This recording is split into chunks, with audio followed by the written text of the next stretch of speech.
92.1 WROI, WROIFM.com, and we're streaming audio live on RTC Channel 5. And we're pleased on this Thursday morning to welcome to the studio Senator Randy Head from the great state of Indiana. Senator, thanks for being here. Thanks for having me. Good morning. How many years, Senator, now? 11. 11 years. It doesn't seem like it. Going strong, right? Well, going. Going strong.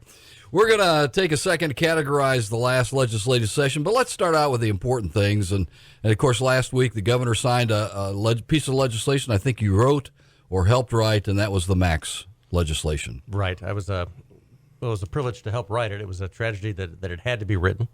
And working with that family from here in Fulton County that lost the 3 children, we've come up with several ideas on ways that school bus stops could be safer. We did a survey of the superintendents through their association, and they came up with some ideas, and a lot of people had a lot of input.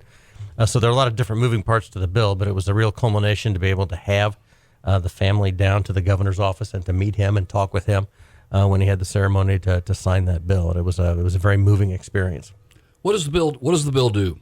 The most important part says on a state or federal highway, you've got to have same-side pickup and drop-off of students getting on and off school buses. And there are a couple of exceptions. One is if you're inside city or town limits where speed limits are already lower, it's okay. Or if there's no other possible way, given the physical configuration of the bus stop, to do it. And I think that's going to be very rare. In the wake of the tragedy, schools all over the state went and redid their bus routes just for that purpose. Rochester did it the next day. In less than 24 hours, they had it done, which was a real testimony to the dedication of the superintendent, Jana Vance, and just the feasibility of making this happen. On a driver's license test, there's going to be at least one question every single time about school bus stops, flashing lights, or stop-arm cameras, and that came from the superintendents. School boards are going to have an annual meeting a year, and it can be just on their regular agenda where people can get up and express concerns about bus routes and safety. They've got to review those routes once a year. We originally had something on there that I thought was important that had to get watered down in order to ensure passage, and that was regarding cameras on stop arms. And the state of the law, it says that school districts or schools can ask units of local government to help pay for cameras because they're a really important piece for law enforcement. Those local units of government have the freedom to say, no, we can't afford that or just can't do that right now. The way the bill originally was written, we were going to let schools get those cameras free of charge from vendors and then pay for it through fines collected from offenders. And people, specifically in the House of Representatives, were concerned that would cause police to stop and charge people just to make money for the cameras. I don't think that would have happened, but that was the concern that was raised. A lot of schools are going to cameras, and again, Rochester's a great example of raising money in the community. Right, the community just jumped in and raised money for those. This has been a poster child for local action. Absolutely. Yes. I mean, if you compare how long it took from... And it was a strange week because we had stuff all over the country happening along these lines. Right. Just weird the way it worked out. But if you look at the amount of time between the event and the amount of time when the governor was here in town signing that bill and compare some of the things that they try to do in Washington, D.C. that are supposedly important. Yeah, exactly. Oh, state government's better. Exactly. We're like much more Saturday efficient. Night Live skit. We're much more efficient and we're cheaper. It hadn't been a year yet. Right. It was at the end of October. Right, it was. Exactly. Right. That's how we try to move in the Indiana General Assembly. Excellent. But you're right, Baron. There were a lot of people with a lot of input that really made this thing go. I think it was interesting that you noted on the driver's license test there's going to be a question about that. Right. Because Mrs. Vance had told me at one point in time they had 6 violators of the cameras. And so they went to them, and, of course, the school resource officer was involved. 3 of those were students. And those 3 students said, we honestly did not know because they hadn't had driver training, which has long gone away now from a lot of the schools because of the expense. We hadn't had driver training, and we did not know that was the law. When and you said that kind of surprised me. When you said that question was put back in, that question was in when I was in high school. You had to study that book. Right. And there were like 2 or 3 pages on what you do around a school bus. It was without question, right? Yeah. Right. And the last piece, and maybe the most important, is that the penalties are going to be higher for violations. Good. So if you injure someone, if you kill someone, you're facing a higher class felony than otherwise you would have. Yeah. What's the law say in Indiana about texting while driving? And I am not suggesting that's happened in any particular case with signatures and letters. But what's the law about texting and driving? Because I learned some really frightening things in a class I took on that. That it's illegal. It's an infraction. You can be stopped for it, but calling someone while driving is not an infraction. That's okay. Right. Okay. Well, it's not really okay, but I mean, Well, it makes it according hard to to law. enforce. Sure. Certainly. Sure. Yeah. The And the officer argument, can't- of course, is what if I need 911? Well, you're okay then. Well, I mean, that's the argument for being able to call from a Right. car. Right. But surely we have technology that lets me do that without letting me call up to find the over and under on the next big ball game or something. I would think that we're technologically we're to that point. So pretty much now we have kind of put this issue behind us for a little while. Going to move on to some other things from the state legislature and that type of thing. Well, I know that the Max Strong Foundation is talking about trying to be active, I think, nationwide Okay. and keep a spotlight on this issue. What's going to happen next session in the Indiana General Assembly, I don't know. Right. I think people are going to want to wait and see how well the law works before they would want to change it. So I don't have any plans for an amendment or another law on Okay. this topic this coming year, Okay. but we do want to wait and see and monitor. You know, I think it was 2 years ago, they pick a random day, the Department of Education, and tells all the schools, report to us how many people have driven around stopped school buses with the lights flashing. And 2 years ago, it was 3,000. And then the last year we did it, it was 2,500 and some. In one day. On one day, yes. And Wow. the school buses run 180 days a year. Yeah, they do.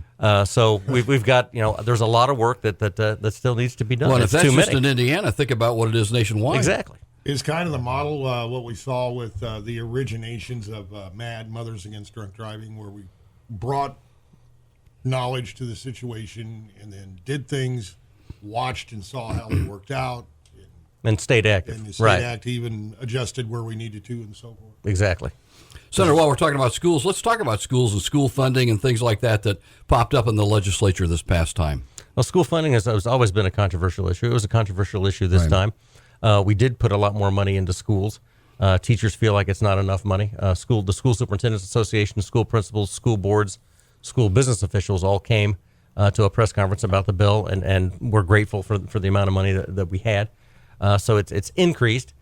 Teachers wanted more money, specifically earmarked for teacher raises, and made a case that because those raises have lagged behind the cost of living and inflation and that kind of thing, that teacher raises were needed. There's millions more in education, but it's still going to be up to local school boards to decide what to do with it. There are a couple of ways that happened. One was more money, per student.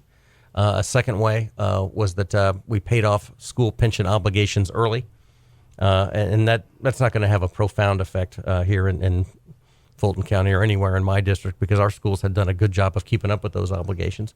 But still, schools don't have to pay interest then to pay the rest of that debt off. And the hope is that money would go toward teacher raises. The schools have to have, or school districts have to have a meeting where they explain what they're doing with that money that they otherwise would have used. And we're hoping to put pressure on them so that goes to teachers. Are there schools in the state that are in, and have been, I know, but they continue to be in so much trouble financially that the state has to come in and say, hey, we're going to have to do something with your school corporation? Right. There are a few, but that number is low. Is it? Okay. Typically in Gary, that's an Right. ongoing issue. Right. And that's got a lot of illegality, potential criminal things associated with it, right? Because Well, weren't there they are- taking money that they weren't supposed to be taking and paying stuff they weren't supposed to be paying with it? And Gary, are you sure? Now, see, I walk by the one down there in Muncie every day when I went to college down Right. there. This is in the early 80s, and they were saying then, sooner or later, the state's going to have to do something about these things. And that happened last year. That wasn't in this session, but I think things in Muncie are going really well. That one the- seems to be Ball working out. State kind of took that over, didn't Yeah, they? Ball State took it over. Right. People were worried because there was no longer any requirement that school board members be from within that school district, like in every other school district in the state. Right. But the president of Ball State is a highly intelligent man, and he picked people from Muncie.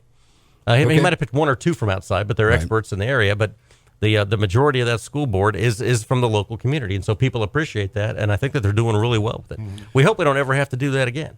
But Exactly. that and that was a very drastic case. It's not a model that we want to have all over the state of Indiana, but it was a drastic case there with just horrible finances. That wasn't about student achievement. That wasn't about test scores.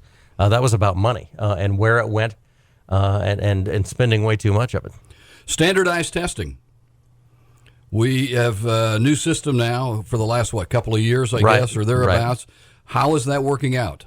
Oh, I think it's going to be shorter than the old ISTEP test was, but there's still plenty of faults with it. Okay. It's the standardized testing situation is so bad that most schools use a different test and test kids a different way so they can get information on the child faster and can determine whether or not the child has grown during the school year or not. where the I-STEP was just a pass-fail test.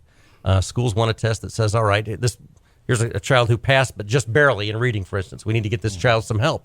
And so the tool that we have and that we're forcing schools to use, I don't think is a very good one.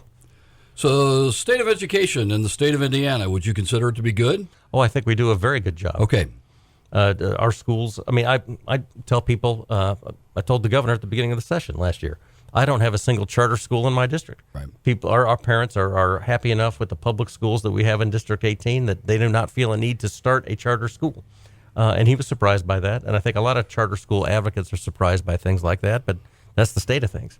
Do you feel it's okay to move I guess, lack of a better term, Department of Education, Education Secretary, whatever, out of the electorate into an appointed position? No, I don't. I voted against that. Okay.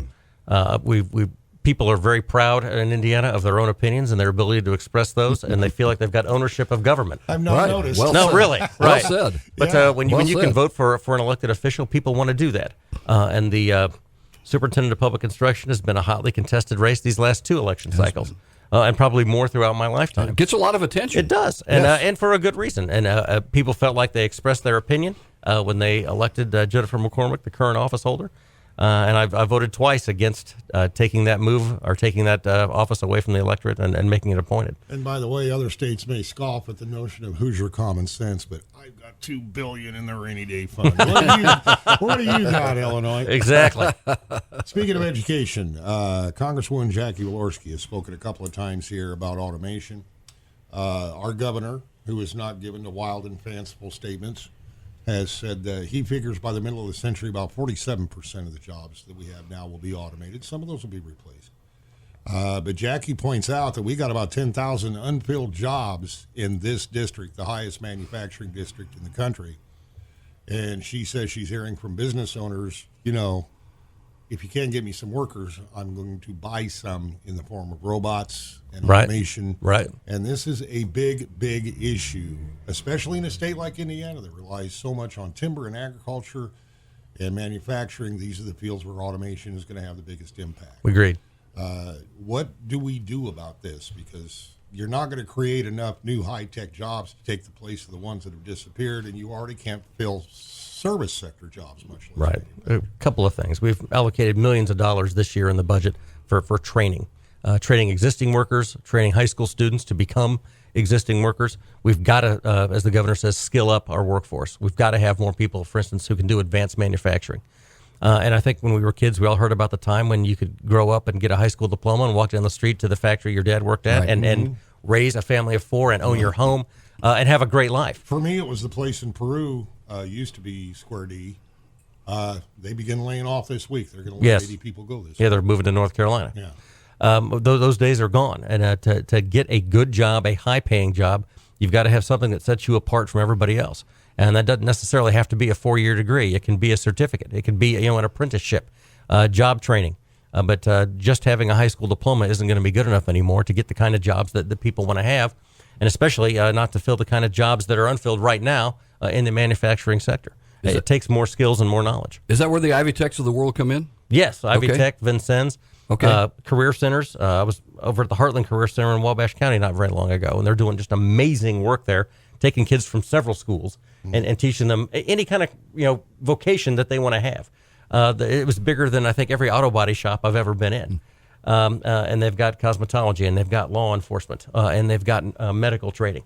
They've got a digital table there where you can, a student can dissect a human body, and the next student can come in and do it differently, or do it again, or focus on a different organ, because it's all digital. It's like a great big iPad, and these are the kinds of things that we need to be doing to help train kids for the workforce. Well, someone my age, it's great to see us getting back into that, because back in the day we had some of those classes in school. Right. I had drafting classes in high school. If you were in a big city, you could take aeronautical engineering in high school.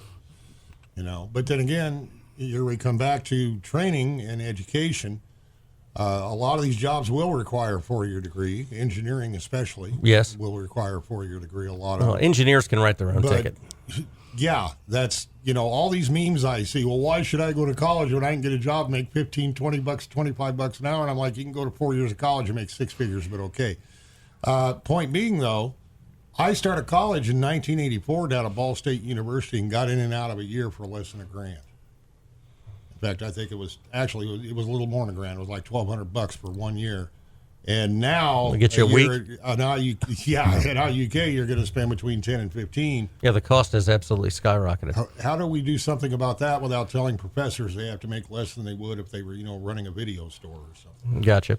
We've done a decent job of holding the line on public education. We've had some increases of state money there. Mitch Daniels has set a fine example for not raising tuition.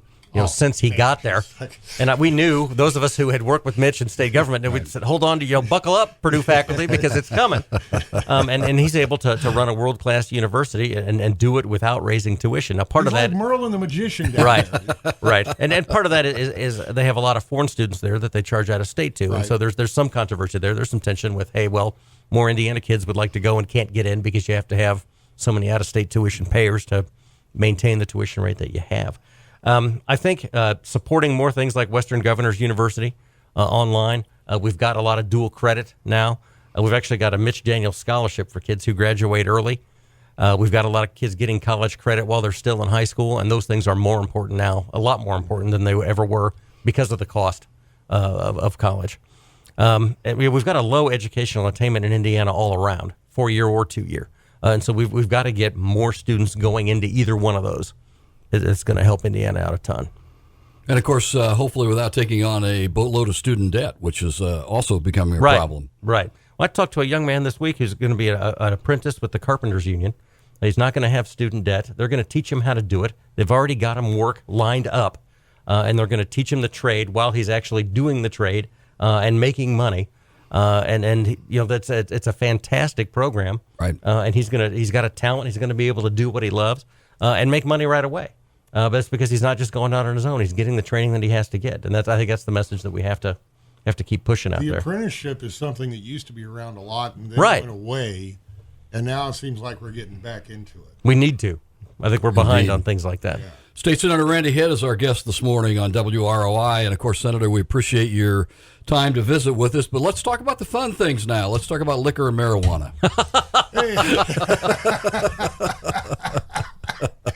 And the state legislature, shall we? Well, I don't know if you can call the state legislature a fun thing, but okay.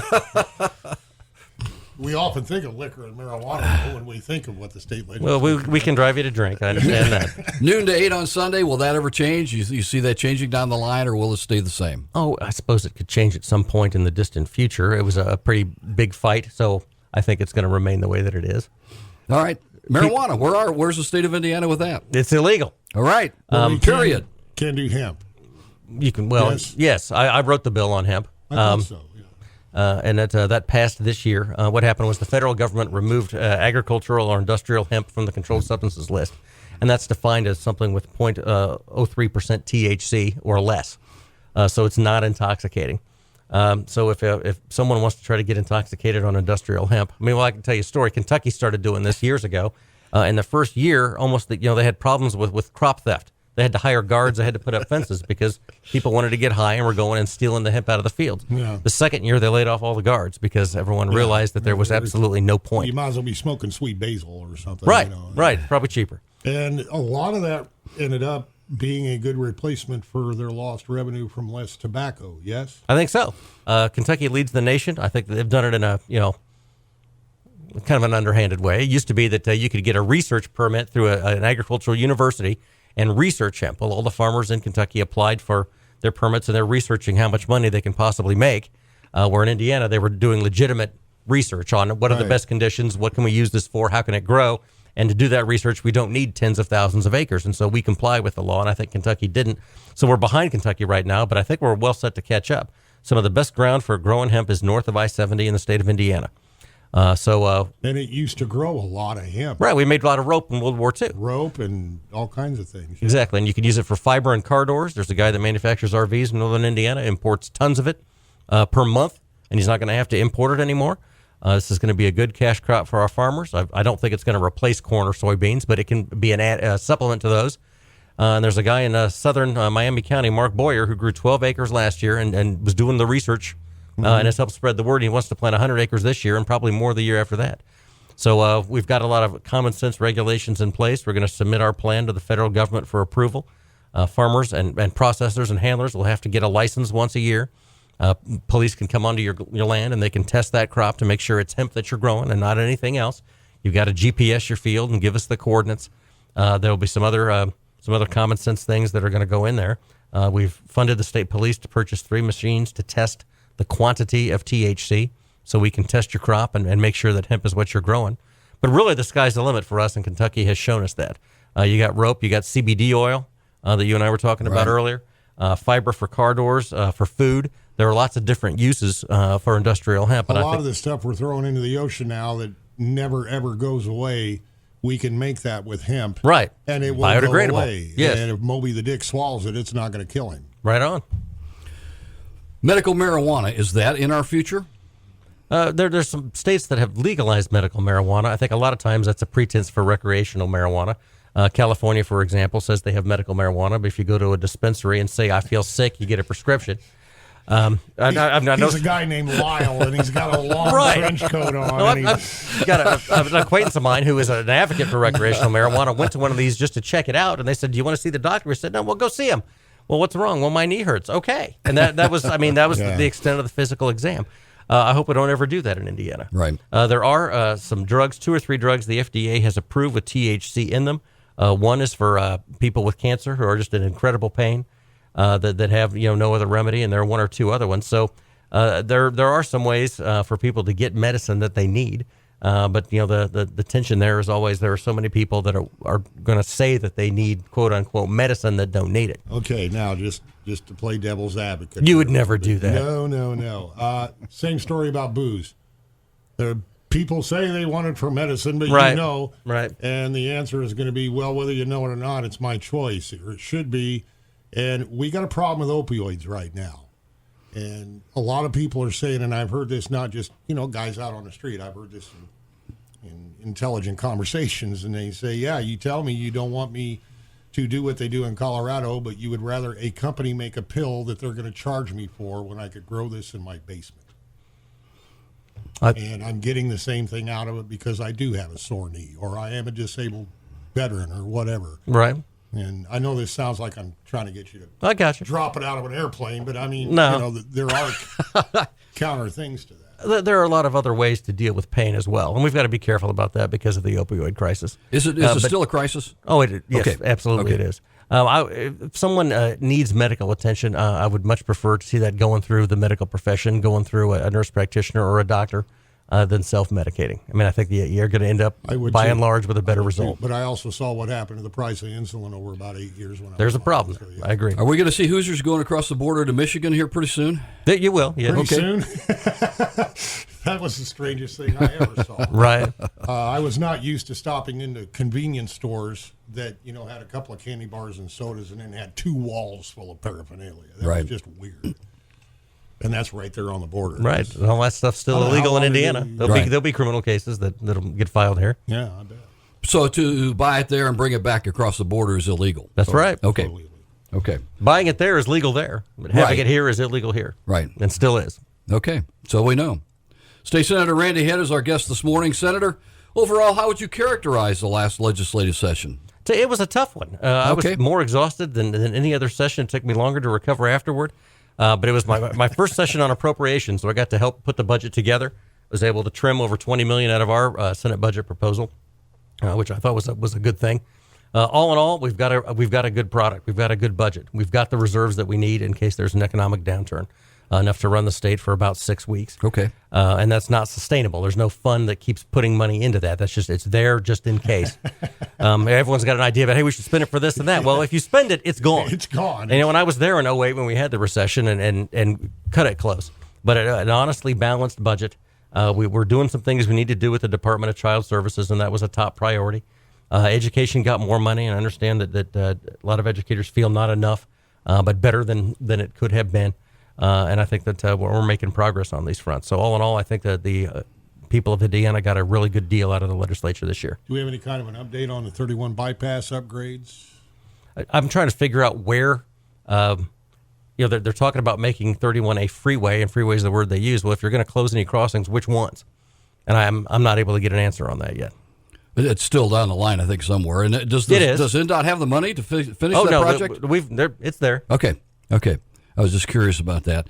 The other thing we need to just touch on is agriculture, because it's a big part of what happens in the state of Indiana. Right. And of course, with the rains that have come through, it's kind of iffy in your district. I'm wondering if they're going to plant rice or cranberries or just raise tilapia. Right. Shrimp farms. Right. Well, a lot of farmers are making the decision whether to plant at all. Yeah. And to invoke Right. that clause of their crop insurance. I think June 5th is an important date for that. And never in my lifetime do I remember anything like this. Right. I don't remember a lot. Have to see how that works out. Worse flooding, but I don't remember more sustained Right. long-term. Exactly. Legislature is dismissed. Do you have meetings over the summer? We've got some meetings over the summer. We just met this week to decide who would be on what summer study committees. We call them summer study. People are generally so tired of each other by the time the legislature adjourns. It's more like autumn committees. They'll start to meet here fairly soon. I'm going to be chairman of the committee on courts and jurisprudence. And we're going to talk about juvenile rehabilitation of juvenile offenders. What's the best way to do that? Which is a fascinating topic. It is indeed, and a very important topic. Right. Next legislative session, more of the same? Well, there'll be more of the same. And Okay. that'll be a short session. That'll be a short one. Short ones? Okay. And we'll stop while the listening public issues a collective sigh of relief. Short sessions go a lot faster. I don't mean just that they're shorter. I mean the speed at which your bill moves or doesn't move is such a frantic pace. Because of the time, I suppose, because of the time limits. If Time someone constraints. has an issue with your bill, you don't have enough time to fix it most of the time. Right. So you've got to be ready before the session starts and get going on it. State Senator Randy Head, as always, very nice to see you. Thank you so thanks. much. I've enjoyed Thanks it. for coming by. Absolutely. Appreciate it. Thanks, Senator. Thank you. It is 8:25 and 92.1 WROI.